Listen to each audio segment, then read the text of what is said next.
This channel does not promote any violent, harmful, or illegal activities. All content provided by this channel is meant for an educational purpose only.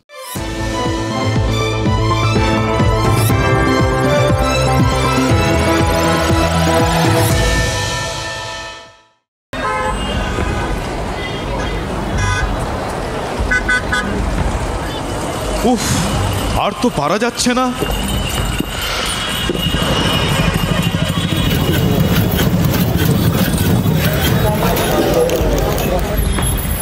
কি গরম রে বাবা। সূর্যটা কি কলকাতায় নেমে এলো? রাজ্যটা কি মরুভূমি হয়ে গেল? কদিন পর দেখবো গঙ্গায় জল নেই, শুধু বালি।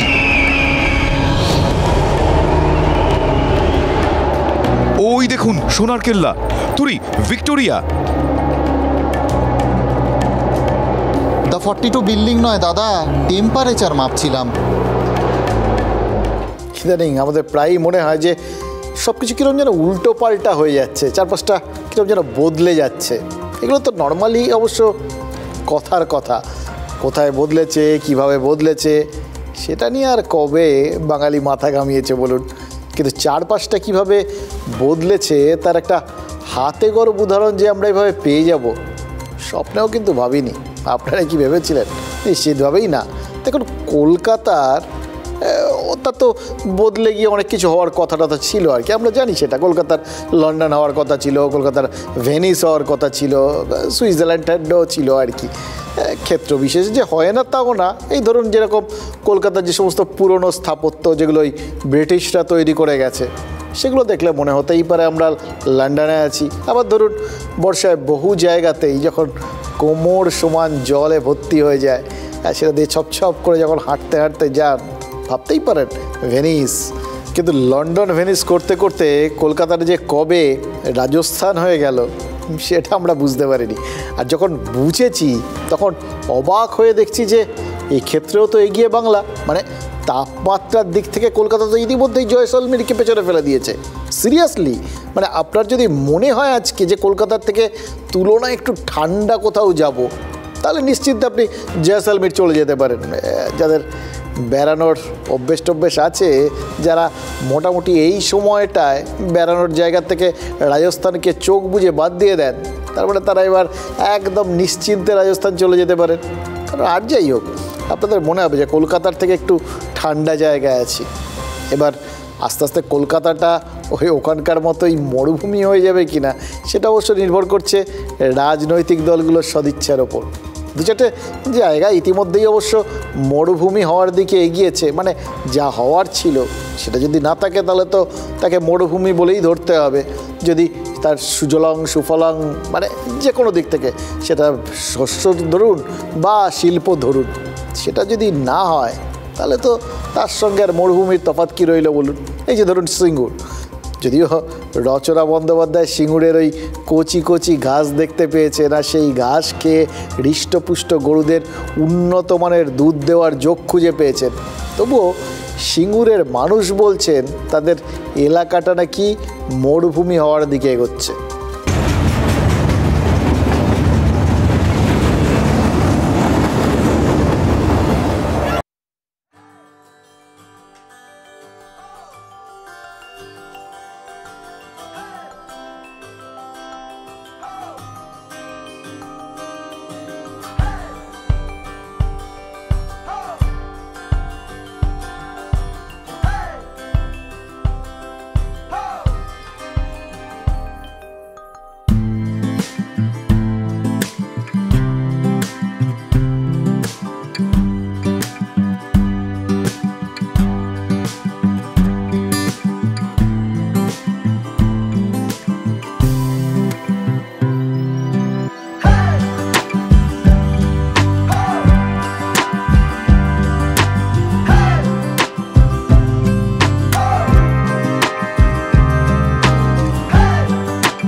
কোনো হোক, সিঙ্গুর হয়তো ভেবেছিল তেমনটাই। আপাতত ভাবনা আর তার ফসলের মাঝে সিঙ্গুরে ফিরে পাওয়া ফসলি জমিগুলো অপেক্ষায়, অন্তত একটা গোল্ড হাবের অপেক্ষায়। শিল্প সম্মেলন করে শিল্প হবে, তারপরে এই জুয়েলারি হাব হবে, মানে আদৌ তো কিছু হলো না। তোলাবাজির হাব হয়েছে, দুর্নীতির হাব তৈরি হয়েছে। দেখুন, এখন অবধি সিঙ্গুর শিল্প পায়নি, কিন্তু ওই বদলটা না হলো একটা বদল চোখে পড়েছে।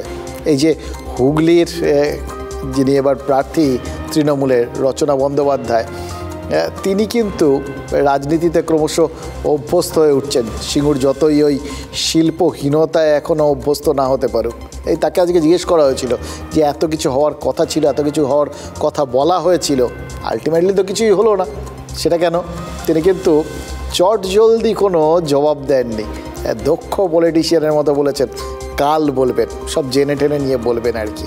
এটা ভালো, মানে এইভাবেই তো আস্তে আস্তে মানুষ সব কিছুর সঙ্গে অভ্যস্ত হয়ে যায়। সিঙ্গুরের মানুষও অভ্যস্ত হয়ে যাবেন যে এখানে শিল্প হোক চাই না হোক, যে জমিগুলোতে চাষ হতো সেগুলোতে আর কখনো চাষ করা সম্ভব হোক না হোক, অভ্যস্ত হয়ে যাবেন। সিঙ্গুরের কথাটা থাক, ধরুন হলদিয়ার কথা, এখানেও তো বিশাল শিল্প তালুক হওয়ার কথা ছিল, যে শহরকে কেন্দ্র করে রাজ্যের অর্থনৈতিক মেরুদণ্ড শক্তপোক্ত হওয়ার কথা ছিল, সেই হলদিয়ায় কি কেউ কথা রেখেছেন? অথচ ছোটোবেলার কথা মনে পড়ে, সেই সময় থেকে হলদিয়া নিয়ে কি বিরাট উত্তেজনা। পেট্রোকেমিক্যাল প্রকল্প হবে এবং তার জন্য রক্ত দিয়ে হলদিয়া গড়তে হবে, সে বিরাট ব্যাপার একটা আর কি, সাজো সাজো রব। এবং দেখে মনে হচ্ছিল জাস্ট হয়ে যাওয়ার অপেক্ষা। গোটা রাজ্যে শিল্পের বন্যা বইতে শুরু করবে, কর্মসংস্থানের কোনো ইয়ত্তা থাকবে না, বাড়ির থেকে ডেকে ডেকে নিয়ে লোকজনকে চাকরি বাকরি দিয়ে দেওয়া হবে। শেষ পর্যন্ত কি হলো? বাম আমল থেকে আজ পর্যন্ত ওই হলদিয়ায় যা যা হওয়ার কথা ছিল সেগুলো হয়েছে কি? মানে তমলুক লোকসভা কেন্দ্রের মধ্যে যে হলদিয়া পড়ে, সেখানকার বিজেপি প্রার্থী অভিজিৎ গঙ্গোপাধ্যায়ের সেরকম কিছু মনে হচ্ছে কি? তার কথা শুনে অবশ্য মনে হচ্ছে যে যা পাওয়ার কথা ছিল হলদিয়া সবটা পায়নি।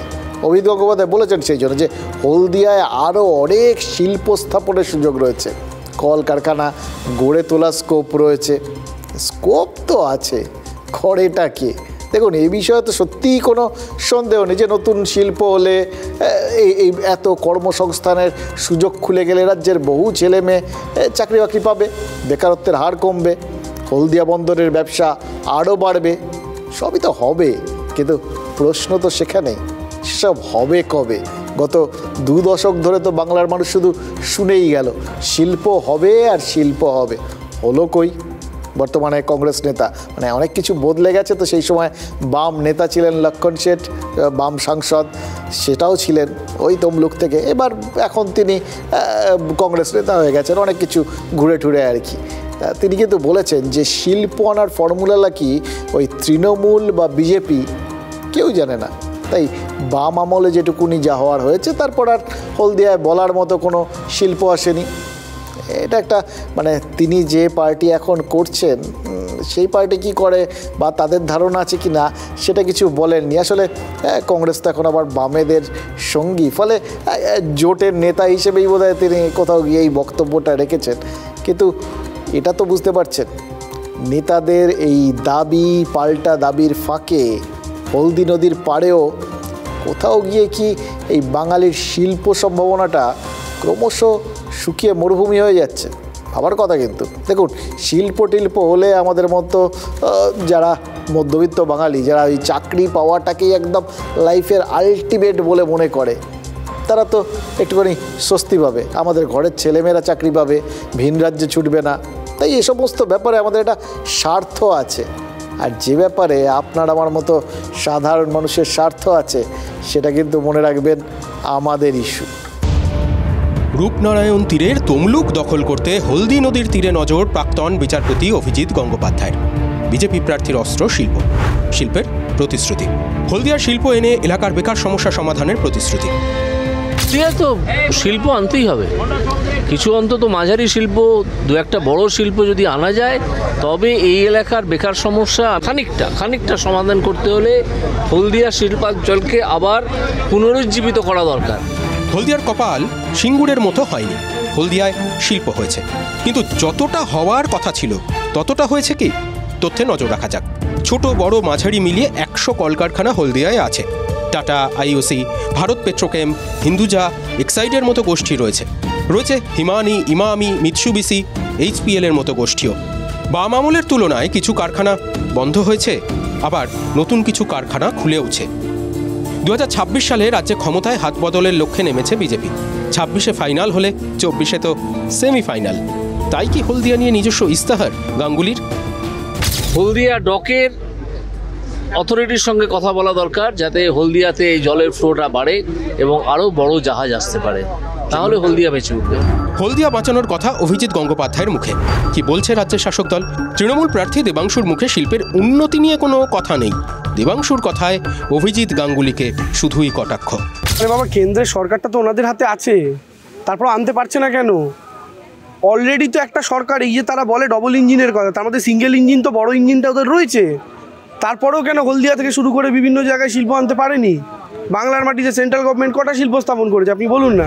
সব শুনে বিজেপি তৃণমূল দুপক্ষকেই আক্রমণ প্রাক্তন বাম সাংসদ অধুনা কংগ্রেস নেতা লক্ষণ শেঠের। অভিজিৎ বাবু কি শিল্প কাকে বলে জানে? শিল্প কিভাবে হয়, হ্যাঁ, কি জন্য হবে আপনি জানেন কি? আমার তো মনে হয় কিছু জানেন। পার্লামেন্ট থেকে শিল্প হয়, চোখের সামনে অনেক সুযোগ সম্ভাবনা থাকা সত্ত্বেও শিল্প আসছে না, এটা আমার খুব কষ্ট হয়।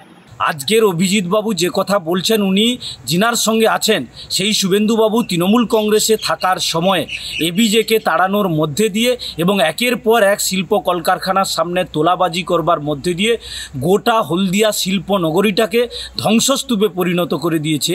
আর তার অনুসরণ করে তৃণমূল কংগ্রেস সেই তোলাবাজির প্রক্রিয়াটা চালিয়ে গোটা হলদিয়াটা আজকে ধ্বংসস্তূপে পরিণত হয়েছে। তীর পাল্টা তীর, সব শুনে হলদিয়ার মানুষ কি জবাব দেবেন 25শে মে?